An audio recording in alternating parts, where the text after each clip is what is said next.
ನಿಬಂಧಾಯ ಸುರೀಮತ ಅಂತ ಹೇಳಿದರು. ಈ ದೈವೀ ಸಂಪತ್ತು ಅಂತಂದರೆ ಆಸೆಗಳು ಇಲ್ಲದೆ ಇರುವುದು, ಅಹಂಕಾರ ಇಲ್ಲದೆ ಇರುವುದು, ಇನ್ನೊಬ್ಬರ ಮೇಲೆ ಕೋಪ ಮಾಡಿಕೊಳ್ಳದೆ ಇರುವುದು, ಇದೇ ದೈವೀ ಸಂಪತ್ತು. ಈ ದೈವೀ ಸಂಪತ್ತು ಎಷ್ಟೆಷ್ಟು ನೀವು ಸಂಪಾದನೆ ಮಾಡ್ತೀರೋ ಅಷ್ಟಷ್ಟು ನೀವು ಆಧ್ಯಾತ್ಮಿಕವಾಗಿ ಮುಂದಕ್ಕೆ ಹೋಗ್ತೀರಿ. ಎಷ್ಟೆಷ್ಟು ತದ್ವಿರುದ್ಧವಾದ ಆಸುರಿ ಸಂಪತ್ತು ನಿಮ್ಮಲ್ಲಿ ಜಾಸ್ತಿ ಆಗುತ್ತೋ ಅಷ್ಟಷ್ಟು ಕೆಳಗೆ ಹೋಗ್ತೀರಿ. ನಿಬಂಧಾಯ ಆಸುರೀಮತ. ಈ ದೈವೀ ಸಂಪತ್ತನ್ನು ಬೆಳೆಸ್ಕೊಳ್ಳುವುದೇ ನಮ್ಮ ವೇದಾಂತದ ಉದ್ದೇಶ, ವೇದಾಂತದ ಲಕ್ಷ್ಯ. ನಾವು ವೇದಾಂತವನ್ನು ಬೋಧಿಸುವುದು ಈ ದೈವೀ ಸಂಪತ್ತು ನಿಮ್ಮಲ್ಲಿ ಬೆಳೆಯಲಿ, ಆದಷ್ಟು ನಿಮ್ಮ ಮನಸ್ಸು ಅಧ್ಯಾತ್ಮದ ಕಡೆಗೆ ತಿರುಗಲಿ. ಎಷ್ಟು ತಾನೇ ಈ ಲೌಕಿಕದಲ್ಲೇ ಮುಳುಗಿ ಈ ಜನನ ಮರಣ ಪ್ರವಾಹದಲ್ಲಿ ಎಷ್ಟು ಕಾಲ ಅಂತೂ ಇರ್ತೀರಿ. ಈ ಕೇವಲ ಲೌಕಿಕದಲ್ಲೇ ಇರುವವನಿಗೆ ಈ ಜನನ ಮರಣ ಪ್ರವಾಹದಿಂದ ಹೊರಗೆ ಬರುವುದಕ್ಕೆ ಸಾಧ್ಯವೇ ಇಲ್ಲ. ಒಂದೊಂದು ಜನ್ಮವನ್ನು ಕಳೆಯುವುದು ಅಂತಂದರೆ ಎಷ್ಟು ಕಷ್ಟ ಅಂತ ಅನ್ನೋದನ್ನು ನಾವು ಅನುಭವಿಸ್ತಾ ಇದ್ದೇವೆ. ಈ ಜನನವನ್ನ ಪ್ರವಾಹದಿಂದ ಈಚೆಗೆ ಬರಬೇಕು ಅಂತಂದರೆ ಆ ವೇದಾಂತದಲ್ಲಿ ಹೇಳಿರತಕ್ಕಂತಹ ದೈವೀ ಸಂಪತ್ತನ್ನು ಸಾಧನೆ ಮಾಡುವುದು ಒಂದೇ ಮಾರ್ಗ. ಅದನ್ನು ಭಗವಂತ ಭಗವದ್ಗೀತೆಯಲ್ಲಿ ಉಪದೇಶ ಮಾಡಿದ್ದಾನೆ. ಭಗವದ್ಗೀತೆ 16ನೇ ಅಧ್ಯಾಯದಲ್ಲಿ ದೈವಾಸುರ ಸಂಪತ್ತು ಭಾಗಯೋಗ ಅಂತ ಹೆಸರು. ಅದರಲ್ಲಿ ದೈವೀ ಸಂಪತ್ತು ಹೀಗೆ, ಆಸುರಿ ಸಂಪತ್ತು ಹೀಗೆ. ಈ ಆಸುರಿ ಸಂಪತ್ತನ್ನು ನೀನು ಅಭ್ಯಾಸ ಮಾಡಿದರೆ ಪತನಕ್ಕೆ ದಾರಿಯಾಗುತ್ತೆ, ದೈವೀ ಸಂಪತ್ತನ್ನು ಅಭ್ಯಾಸ ಮಾಡಿದರೆ ನಿನಗೆ ಮೋಕ್ಷಕ್ಕೆ ದಾರಿಯಾಗುತ್ತೆ ಅಂತ ಭಗವಂತ ಹೇಳಿದೆ. ವೇದಾಂತವು ಅದನ್ನೇ ಹೇಳ್ತಿರುವುದು, ಭಗವತ್ಪಾದ ಶಂಕರರು ಅದನ್ನೇ ಹೇಳ್ತಿರುವುದು. ಆದ್ದರಿಂದಲೇ ಭಗವತ್ಪಾದ ಶಂಕರರು ಹೇಳಿದ ತತ್ವ ಇಡೀ ವಿಶ್ವ ಒಪ್ಪಿರತಕ್ಕಂಥದ್ದು. ವಿಶ್ವದಲ್ಲಿರತಕ್ಕಂತಹ ಸಮಸ್ತ ಮನೀಷಿಗಳು, ಅತ್ಯಂತ ಧೀಶಾಲಿಗಳು, ವಿದ್ವತ್ ವರೇಣ್ಯರುಗಳು ಶಂಕರರು ಉಪದೇಶ ಮಾಡಿರತಕ್ಕಂತಹ ಅದ್ವೈತ ಸಿದ್ಧಾಂತವೇ ಸಮೀಚೀನವಾದದ್ದು, ಸಮಂಜಸವಾದದ್ದು ಎಂದು ಒಪ್ಪಿಕೊಂಡಿದ್ದಾರೆ.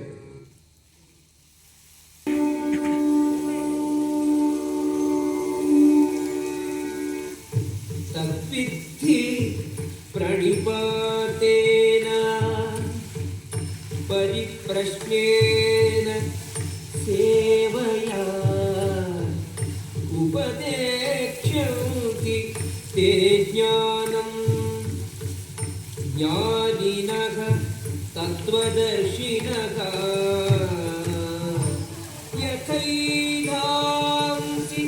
समिद्धोत्रिः भस्मसात् कुरुते अर्जुन ज्ञानाग्निः सर्वकर्माणि भस्मसात् कुरुते तथा न हि ज्ञानेन सदृशम् पवित्रम् इह विद्यते तत्स्वयं योगसंसिद्धः कालेनात्मनि विन्दति श्रद्धावान् लभते ज्ञानं तत्परः संयतेन्द्रियः ज्ञानं लब्ध्वा परां शान्तिम् अचिरेणाधिगच्छति।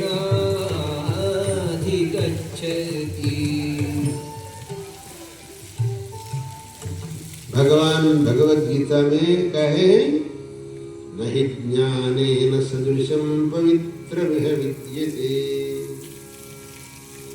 ज्ञान के समान पवित्र चीज कोई दूसरा नहीं है। हम इस संसार चक्र से विमुक्ति कर पाएंगे जब हमें ज्ञान मिलेगा तब। जब तक हमें ज्ञान नहीं मिलेगा तब तक इस संसार चक्र से हमें मुक्ति नहीं। वो ज्ञान कैसे मिलेगा? केवल पुस्तकों को पढ़ने से नहीं मिलेगा, गुरु की कृपा से ही मिलेगा। वो भी भगवान ने बताया उपदेक्ष्यन्ति ते ज्ञानम् ज्ञानिनस्तत्त्वदर्शिनः। तुम्हें तत्त्वदर्शी महान ज्ञानोपदेश करेंगे। उसी ज्ञान से तुम्हारा जन्म धन्य होगा, क्योंकि तुम्हारे सारे कर्म उस ज्ञान से मिट गए। ज्ञानाग्नि सर्वकर्माणि भस्मसात् कुरुते अर्जुन तस्मादात्मज्ञं ह्यर्चयेत् भूतिकामः। जो ज्ञानी है उसकी सेवा करो यदि तुम अपने को भला चाहते हो। यदि अपने को भला चाहते हो तो ज्ञानी लोगों की सेवा करो। यदि वे मन में एक क्षण सोचेंगे कि इसको भला होवे तो हो जाएगा। ये सब मन में रखकर हमारे पूर्वजों ने यूं कहा है कि गुरु के प्रति अप्रतिम भक्ति रखो, क्योंकि वे तुम्हें ज्ञान प्रदान करने वाले हैं। ज्ञान से बढ़कर उत्तम चीज और कुछ भी नहीं। वैसे सर्वोत्तम ज्ञान का उपदेश जो करेंगे वो ही सर्वश्रेष्ठ होते हैं, वे ही गुरु होते हैं।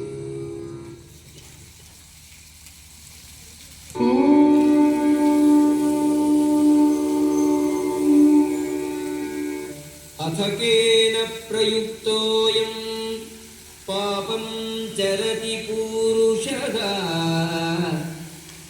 अनिच्छन्नपि वार्ष्णेय बलादिव नियोजितः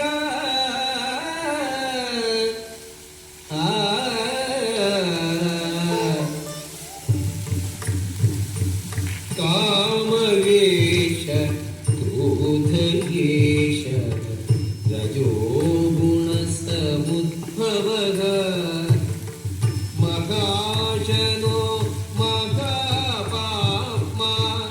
विद्येनमिह वैरिणम्।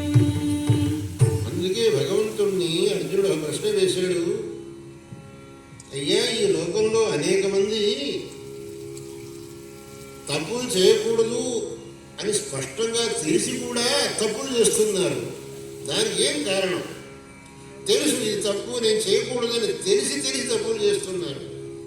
తెలియకుండా తప్పులు చేశాడంటే దాన్ని మనం సహించవచ్చు, పాపం తెలియకుండా చేశాడు.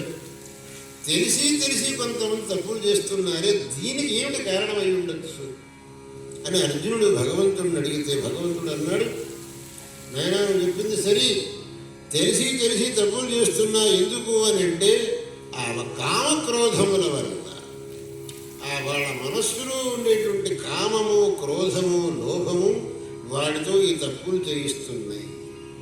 ఎప్పుడైతే వాటిని వదిలిపెడతాడో, వాటికి అవకాశం లేకుండా చేసుకుంటాడో అప్పుడు ఈ తప్పులు అనేవి వాడి వల్ల జరగవు. కాబట్టి వాడి యొక్క ఈ సమస్త అనర్థములకు ఆ కామక్రోధాదులే కారణమై ఉన్నవి. కాబట్టి వాటిని దూరం చెయ్యాలి. తర్వాత ఇంకో మాట ఆయనే అన్నాడు భగవంతుడు, ఈ కామక్రోధములు అనేటటువంటివి ఏదో తెలియని వాడికి వాడిని కామక్రోధాలు తెలియని వాడితో తప్పులు చేయిస్తున్నాయని అర్థం కాదు. చాలా పెద్ద పండితులు కూడా ఆ తప్పులు చేస్తారు. ఎట్లా చేస్తారు వాళ్ళు? వాళ్ళకంతా తెలుసు కదా అని అంటే అంతా తెలుసు, కానీ ఆ సమయంలో వాళ్ళ యొక్క జ్ఞానాన్ని ఈ కామక్రోధంలో కప్పిపుచ్చుతుంది. అంతా తెలుసు వాడికి. ఎప్పుడైతే ఈ కామక్రోధములు ప్రబలమైపోతాయో అప్పుడు వాళ్ళ జ్ఞానాన్ని కప్పిపుచ్చుతాయి. లోకంలో ఉందా అని అంటే ఉంది, అర్థం ఉంది. ఆ అర్థంలో మన ముఖం చూసుకోవడానికి వీలవుతుంది, కానీ ఆ అద్దం మీద మురికి కూర్చున్నది అని అంటే ఆ అద్దంలో మన ముఖం కనపడదు. ఆ మురికిని మనం కడిగేసామని అంటే మళ్ళీ దాంట్లో మన ముఖం మనకు కనపడుతుంది. అలాగే ఆ అద్దం మీద మురికి కూర్చున్నట్టుగా వాళ్ళ యొక్క జ్ఞానాన్ని ఆ కామక్రోధములు అనేటటువంటివి అరికట్టేసి వాడిని ఆ సమయంలో అకార్యములను ప్రవర్తింపజేస్తుంది. వాడు తన యొక్క ప్రయత్నంతో ఆ కామక్రోధమును దూరం చేశాడు అని అంటే అప్పుడు వాడి యొక్క ఆ జ్ఞానం అనేటటువంటిది ఉద్బుద్ధమవుతుంది. వాడితో ఆ తప్పుడు పనులు చేయనివ్వదు. కాబట్టి అన్ని అనర్థములకు కారణమైనటువంటి ఈ కామక్రోధ లోభములు, వీటిని మనం దూరం చేసుకోవాలి.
ஜீவனத்திலே நமக்கு எத்தனையோ சமஸ்தைகள், பிரச்சனைகள் வருது.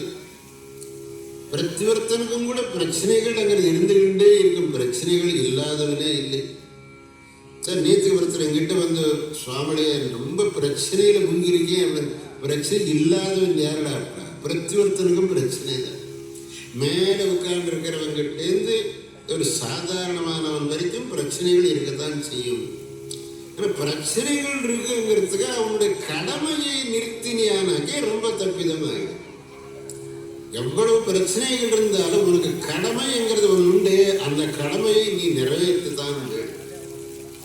ஏதோ பிரச்சனை வந்திருக்கேங்கிறதுக்காக என்னுடைய கடமை நான் செய்ய மாட்டேன் அப்படின்னு உட்கார்ந்தியானாக்க அது பெரிய தப்பிதமாகிடும். பிரச்சனைகள் இருக்கும், அதனால் உன் கடமையை நிறுத்தாது. உன் கடமையை ஒழுங்கா செய்யணும், கர்த்தவியத்தை ஒழுங்கா செய்யணும். ஆனால் அதோட நீ பகவானை பிரார்த்தனை செய். உன்னுடைய கர்த்தவியத்தையும் செய்து பகவானையும் பிரார்த்திக்கும். அதுதான் பகவான் அர்ஜுனனுக்கு சொல்ற போது தஸ்மாத் சர்வேஷு காலேஷு மாம் அனுஸ்மர யுத்ய ச, ரெண்டு வார்த்தை சொன்னார். பகவானையும் நினைச்சுக்கோ, வித்தியனவும் கடமையும் செய். வெறும் நான் தான் எல்லாம் செய்கிறேன் அப்படின்னு நினைச்சுக்காது. பகவான் இருக்கா எல்லாம் நான் ஒன்றும் பண்ண மாட்டேன் அப்படின்னு நினைச்சுக்காது. பகவான் இருக்கா நான் பண்ண மாட்டேன்னாலும் சரியில்லை, எல்லாம் நான் தான் செய்வேன் பகவானுக்கு என்ன இருக்கு அப்படின்னு நினைக்கிறதும் சரியில்லை. என்னுடைய கடமையை செய்கிறேன், ஆனால் பகவானுடைய கிருபை வேணும். அதனால்தான் மாம் அனுஸ்மர வித்தியச்சா 2 வார்த்தை இங்கே பகவான். அதனாலே நாம் தினந்தோறும் கூட பகவத் பாதாடைய ஒரு உபதேசத்தையாவது மனசிலே நன்றாக மனனம் பண்ணி அதை ஞாபகப்படுத்திக் கொண்டிருந்தால் நமக்கு எவ்வளவோ க்ஷேமமாயிடும். நம்முடைய வாழ்க்கையை நன்றாக நடத்த முடியும். அதுக்கு பகவத் பாதாள் எல்லாருக்கும் அனுகிரகம் பண்ணட்டும்னு நான் பகவத் பாதாளை பிரார்த்தனை பண்றேன்.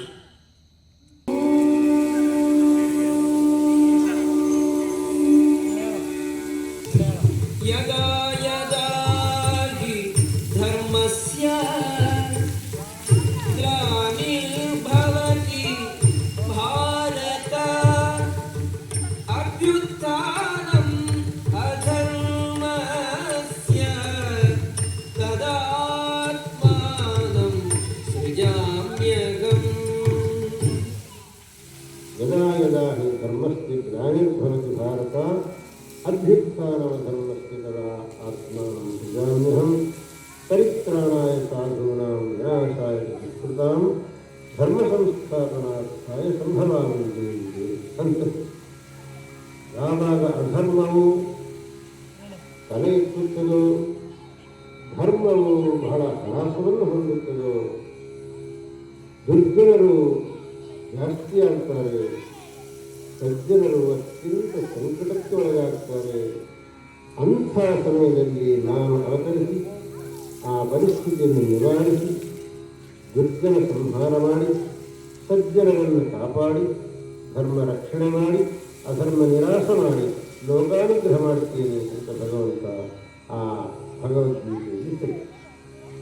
ಅದರಂತೆಯೇ ಒಂದೊಂದು ದಿನದಲ್ಲೂ ಈ ಧರ್ಮಕ್ಕೆ ಅತ್ಯಂತವಾದ ದೀನದಶೆ ಬರುವುದು, ಆಗ ಭಗವದವತಾರ ಆಗುವುದು, ಆ ಧರ್ಮ ವಿರೋಧಿಗಳ ಸಂಹಾರ ಮಾಡುವುದು, ಧರ್ಮದ ರಕ್ಷಣೆ ಮಾಡುವುದು ಅಂತ ಅನ್ನೋದು ಪ್ರತಿಯೊಂದು ಯುಗದಲ್ಲೂ ಆಗ್ತಾನೇ ಇರುತ್ತೆ. ಇದನ್ನು ನಾವು ಪುರಾಣ ಇತಿಹಾಸಗಳಿಂದ ಸ್ಪಷ್ಟವಾಗಿ ತಿಳಿಯಬಹುದಾಗಿದೆ. ಅದೇ ರೀತಿಯಾಗಿ ಕಲಿಯುಗದಲ್ಲೂ ಕೂಡ ಈ ಧರ್ಮದ ಸ್ಥಿತಿ ಅತ್ಯಂತವಾದ ಹೀನವಾದ ಸ್ಥಿತಿಯನ್ನು ತಲುಪಿದಾಗ ಭಗವಂತ ಪರಮೇಶ್ವರ ಆದಿಶಂಕರ ರೂಪದಲ್ಲಿ ಅವತರಿಸಿ ಈ ಧರ್ಮವನ್ನು ಕಾಪಾಡಿ ಲೋಕಕ್ಕೆ ಪರಮಾನುಗ್ರಹವನ್ನು. जय देव जय देव जय सद्गुरुनाथ श्री सद्गुरुनाथ श्री भारती तीर्थ गुरु सार्वभौमा. जय देव जय देव श्री भारती तीर्थ गुरु सार्वभौमा. जय देव जय देव जय देव जय देव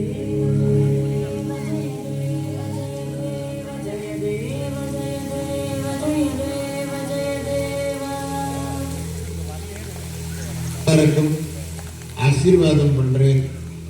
பகவானுடைய கிருபையினால உங்களுக்கு எல்லாருக்கும் க்ஷேமாகட்டும். நான் தினம் பகவான் கிட்ட என்ன பிரார்த்தனை பண்றேன்னு கேட்டாங்க, எல்லோரும் தர்மமார்க்க அனுயாயிகளாக இருக்கும், எல்லோருக்கும் தர்மத்தில் சிரத்தை உண்டாகட்டும், எல்லோருக்கும் க்ஷேமம் உண்டாகட்டும், அதோடு தர்மத்தில் சிரத்தை உண்டாகட்டும். தான் நான் தினம் சிவபூஜை பண்ணி பகவான்கிட்ட பிரார்த்தனை பண்ணுறேன். அதனால எல்லோருக்கும் இந்த தார்மீகமான மனோபாவம் வரட்டும், எல்லோரும் தார்மீகர்களாக வாழட்டும் என்று சொல்லி உங்களுக்கு எல்லோருக்கும் நான் பரிபூர்ணமாக ஆசீர்வாதம் பண்ணி இன்னைக்கு இந்த பாஷணத்தை இங்கே முடிக்கிறேன். ஹர நம பார்வதி பதயே ஹர ஹர மகாதேவ.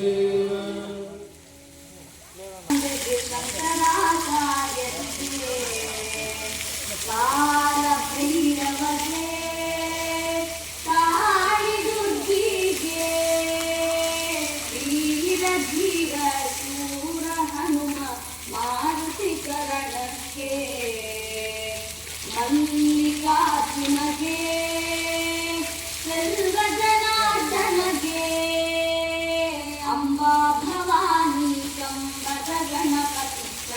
ಚಾಮುಂಡಿಗೆ ವಿದ್ಯಾರಣ್ಯನಿಗೆ ವಿದ್ಯಾಶಂಕರಗೆ ವಾಗೀಶ್ವರಿಗೆ ವಜ್ರದೇಹ ಗರುಡಾಂಜನೇಯರಿಗೆ